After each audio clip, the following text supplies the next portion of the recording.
Halo semuanya, siap buat dengerin cerita seru hari ini? Nah, kali ini kita bakal bahas sesuatu yang super misterius, tapi sering banget kita rasakan tiap hari. Kita bakal ngikutin petualangan ajaib dari, coba tebak, satu tetes air kecil.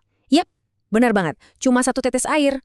Walaupun kelihatannya sepele, petualangan si air ini nggak pernah berhenti loh. Yuk kita mulai ceritanya. Oke, sebelum kita benar-benar mulai jalan-jalan bareng si tetes air, kamu pernah kepikiran nggak sih air itu datangnya dari mana ya? Terus, yang paling bikin penasaran, kenapa air di bumi kita ini nggak pernah habis, padahal kita pakai terus-terusan setiap hari. Coba bayangin deh, udah berapa banyak air yang kita pakai seumur hidup, tapi kok laut nggak pernah kering ya? Wah, gimana tuh ceritanya? Padahal kan, kita semua itu butuh banget sama air. Semua makhluk hidup di bumi, mulai dari kamu, aku, hewan-hewan, sampai tumbuhan, itu nggak bisa hidup tanpa air. Kita butuh air buat minum pas lagi haus-hausnya, buat mandi biar wangi dan bersih kayak beruang kecil yang lucu, terus buat cuci baju juga. Nggak cuma kita, hewan-hewan di hutan juga butuh minum kan? Nah, tumbuhan juga butuh air loh buat masak makanan mereka sendiri, yang sering kita sebut fotosintesis. Jadi kebayangkan kalau nggak ada air, bisa gawat banget bumi kita. Nah, sekarang kenali nih jagoan kecil kita hari ini, si tetes air pemberani. Sekarang ini dia lagi asyik bersantai di samudra biru yang luas banget. Rahasia kenapa air laut ini nggak pernah habis adalah karena air itu sumber daya alam yang bisa diperbarui. Maksudnya gimana tuh? Jadi, air ini terus-terusan jalan-jalan dalam sebuah rute panjang yang muter-muter terus dan bakal balik lagi ke titik awal. Istilah kerennya sih siklus. Dan petualangan epik ini pun dimulai. Coba bayangin matahari kita yang besar, hangat, dan lagi senyum lebar banget menyinari lautan kita. Sinar matahari ini kan panas banget ya. Kamu pernah merhatiin ibu masak air di panci pakai kompor nggak? Pas airnya udah kepanasan, apa yang terjadi? Betul, airnya berubah jadi uap panas yang ngepul ke atas. Nah, persis kayak gitu kejadiannya di laut.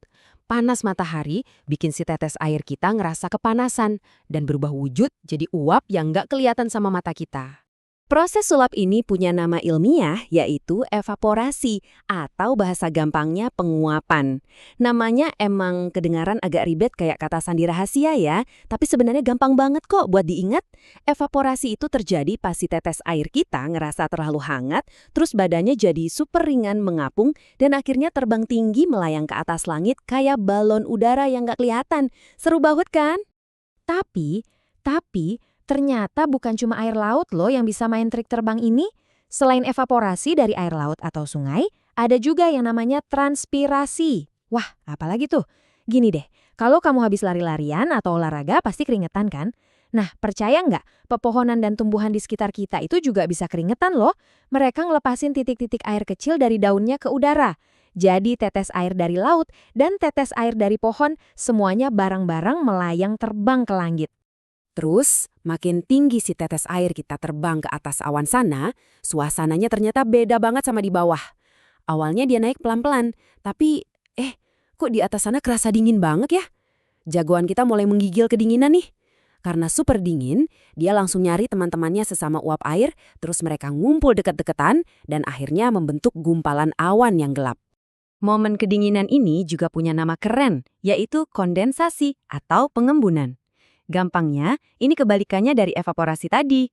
Si tetes air yang tadi wujudnya cuma gas ringan, sekarang berubah wujud lagi jadi titik-titik air beneran karena suhunya dingin banget. Coba bayangin, si tetes air kita lagi menggigil hebat, terus dia buru-buru pakai jaket awan yang super tebal, sambil pelukan erat sama jutaan teman kristal air lainnya biar kerasa hangat. Tapi tunggu, coba bayangin apa yang terjadi sama awannya pas semua pada ngumpul. Karena makin banyak uap air yang terbang ke atas dan ikutan pelukan di sana, awannya jadi kepenuhan. Awannya berubah jadi raksasa yang tebel banget, warnanya makin gelap, dan pastinya jadi super berat. Awan ini udah nggak kuat lagi nahan beban jutaan teman-temannya si tetes air kita. Wah, suasananya jadi makin menegangkan nih. Kira-kira awannya bakal meletus nggak ya? Dan ini dia puncak petualangannya yang paling mendebarkan. Namanya presipitasi. Pas awan raksasa tadi bener-bener udah kewalahan dan gak sanggup lagi nahan beratnya air, dia langsung lepasin semuanya. Si tetes air pemberani kita langsung lompat keluar dari awan gelap itu dan kayak terjun payung, dia meluncur deras balik ke bumi. Kamu pasti udah akrab banget deh sama kejadian ini. Yap, betul banget. Hujan. Huh, Untung aja pendaratannya aman. Setelah atraksi terjun payung dari langit yang tinggi banget, si tetes air bisa aja mendarat di tanah, terus meresap pelan-pelan ke dalam tanah, jadi mata air segar yang tersembunyi. Atau dia bisa juga jatuh ke sungai, terus ikutan main wahana arung jeram alami yang seru banget. Dia bakal ngalir terus ikutin arus air, sampai akhirnya nyampe lagi deh ke rumah asalnya, yaitu Samudra Biru yang luas tadi. Jadi teman-teman, satu putaran penuh petualangan hebat ini tuh yang dinamakan siklus hidrologi.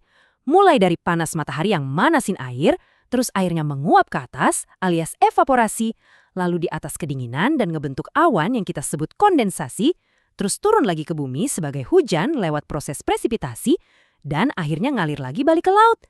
Proses ini muter terus-terusan, nggak pernah ada liburnya. Makanya bumi kita ini nggak bakal pernah kehabisan air buat kita minum dan mandi. Nah, sebelum cerita kita selesai hari ini, aku mau ngajak kamu mikirin satu hal yang menurutku mind-blowing banget. Karena air ini terus-terusan muter dalam siklus tanpa henti selama jutaan tahun, siapa tahu kan si tetes air pemberani yang baru aja kita temani petualangannya tadi, suatu hari nanti malah masuk ke dalam gelas minummu buat sarapan besok pagi. Wah, luar biasa banget kan? Ternyata air putih yang sering kamu minum itu adalah bagian dari petualangan epik yang gak ada matinya. Oke deh, makasih ya udah ikutan berpetualang hari ini. Sampai ketemu di cerita seru selanjutnya.